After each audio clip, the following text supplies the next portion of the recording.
Chili oil noodle. Okay, hari ni saya ada beli tapau daripada Instant Noodle. Tak tahu sebut Instant Noodle ke Instant Noodle ke Istana ke. Instant Noodle House, IOI, halal certified. Punya packaging cantik tau. Tengok ni. Macam Tupperware. Chili oil noodle. Saya boleh pilih. Saya ambil beetroot. Dia ada macam seal untuk buka. Wow. Chili oil noodles. Nanti kita tengok up close sekejap lagi. Dia ada 3 prawn wonton. Color macam ni sebab dia beetroot noodle. Merah sikit. Ayam. Chili oil noodle tadi ada sup dengan chili oil. Chopstick. Cutlery. Air kelapa.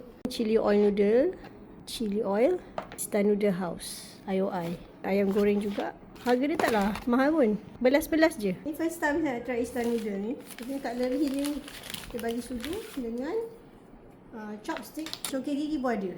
How thoughtful. Nanti kita buang. Macam noodle house. So dia ada macam-macam jenis noodle. Punya mi tarik tau.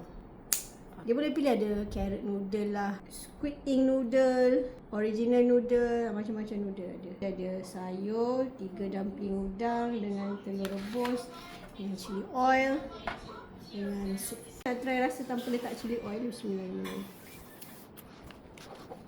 Rasa lebih masak dengan sekalian daun bawang, sedap. Sup dia ada tutup dengan plastik. Oh, bagus lah dia punya packaging ni. Masuk kedai tu macam ramai orang juga sebenarnya. Dekat tengah-tengah, dekat area LG, belah-belah makanan tu. Chili oil.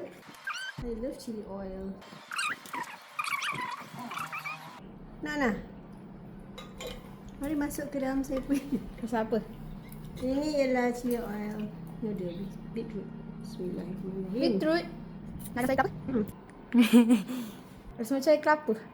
Tak ada macam memang. Dumpling udang dia, chili oil dia macam masin chili oil dia. Masin? Chili oil boleh rasa masin. Allah besar dah dia. Besar. Mau beli sama? Itu je yang ada. Udang ni besar gila. Mak udang lah, bukan berbola udang. Lupa nak makan ayam dia. Sek fun. Saya nak meneruskan makan. Assalamualaikum.